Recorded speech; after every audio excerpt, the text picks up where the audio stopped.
salutations à tous. Bienvenue sur ma chaîne Chaos Saturne. À tous les nouveaux, je vous souhaite la bienvenue et je vous invite également à vous abonner, mais aussi à aller consulter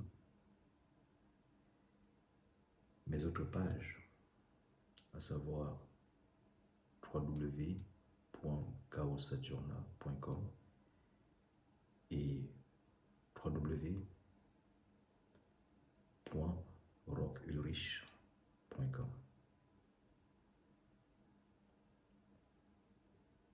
Toutes ces informations, vous allez donc les retrouver en dessous dans la barre de description.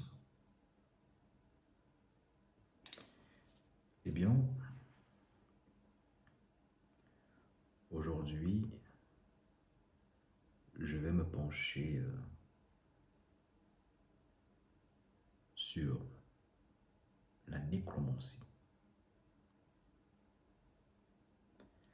Eh bien, je vais vous révéler une méthode occulte à partir de laquelle vous pouvez donc constituer ou créer une bague de pouvoir. En réalité, il s'agit de la confection de ce que l'on pourrait appeler un fétiche. Parce que ce que vous devez savoir est que le fétiche n'est rien d'autre qu'un réceptacle. C'est un lieu que vous avez confectionné pour que l'entité puisse y siéger ou alors venir se manifester quand vous l'invoquez. Donc, c'est cela donc un réceptacle. Mais ce que vous devez savoir est que le réceptacle est un habitat, ce n'est pas l'entité. Donc, l'entité ne vit pas dans des réceptacles, ni dans des fétiches, comme les gens le pensent toujours.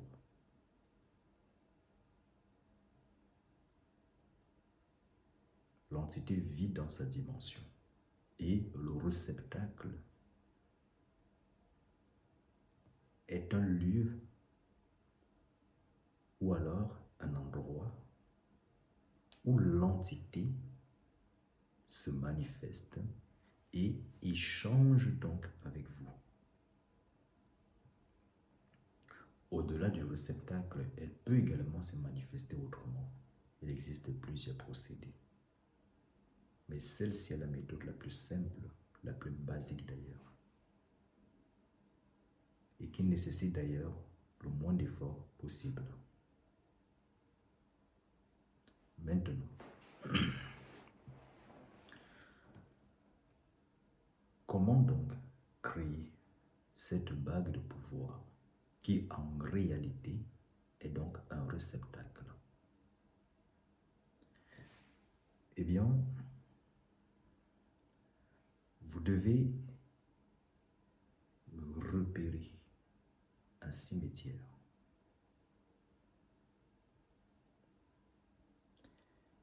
Une fois que vous avez donc repéré autant pour moi le cimetière en question, vous devez donc vous entretenir avec le gardien des lieux, c'est-à-dire le maître du cimetière. Je ne parle pas du gardien physique, je parle du maître des esprits décédés, c'est-à-dire le maître des défunts, des personnes qui sont là couchées dans leur tombe. C'est avec ce maître-là que vous devez donc vous entretenir. Vous devez lui demander sa permission pour que vous puissiez donc y accéder.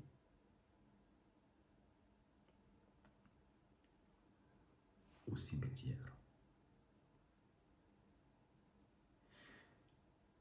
Il est inutile de vous rappeler que vous devrez vous munir des présents du maître des lieux. Plus précisément, vous devez avoir ces offrandes. Des offrandes, bien sûr, qui lui sont adaptées. Parce que chaque entité a ses préférences, chaque entité a ses goûts. D'autres peuvent aimer des fruits, d'autres des boissons, d'autres ça peut être du tabac. Donc, il faut connaître les préférences de chaque entité avant d'essayer d'établir une collaboration avec elle ou d'essayer d'entrer en relation, en contact avec l'entité. Une fois donc que vous avez établi ce contact avec le maître des lieux, que vous lui avez donné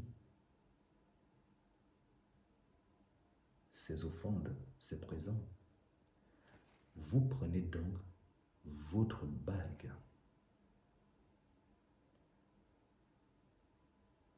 Bien entendu, je précise que la bague doit être une bague de fer.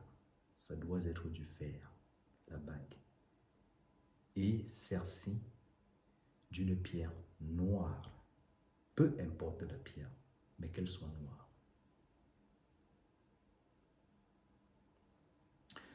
Quand cela est fait,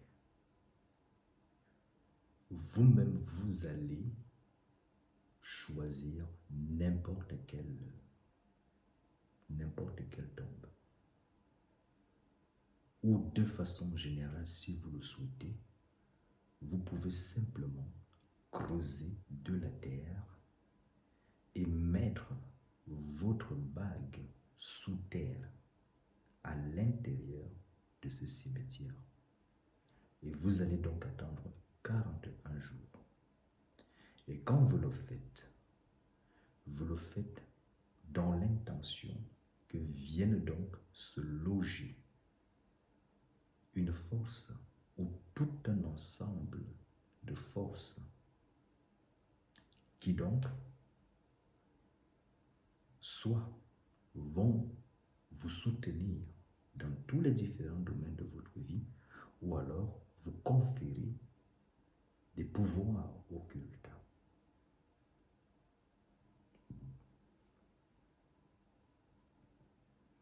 Vous pouvez également faire usage de votre parole et c'est d'ailleurs conseillé. Donc vous parlez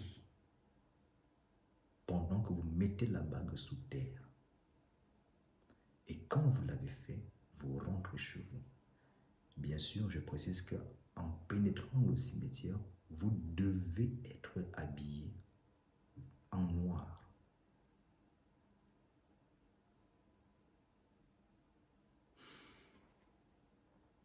Une fois que les 41 jours sont passés, vous allez donc récupérer votre bague.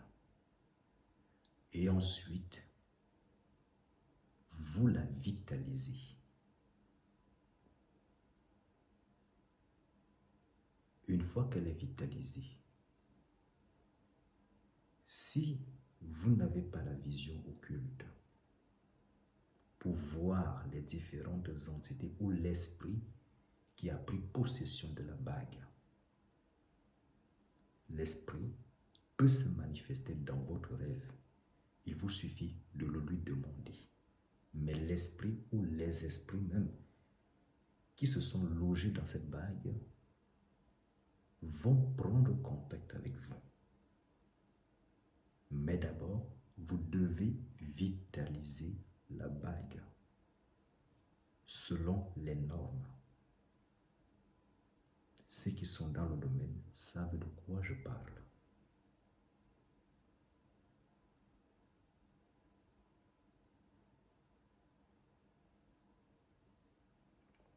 Une fois que la bague est vitalisée, à ce moment, vous pouvez donc commencer à collaborer avec les entités ou avec l'entité qui a donc décidé de siéger dans cette bague. Il faut donc savoir que à chaque mission, à chaque action, vous devrez donc la récompenser avant l'action et après l'action.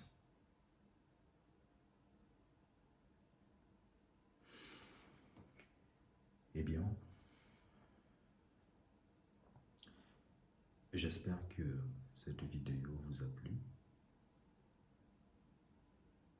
Si tel est le cas, n'hésitez pas à la liker, à la partager et surtout de vous abonner. Sur ce, je vous dis à très bientôt dans une prochaine vidéo. Sola potestas lex est. Legba.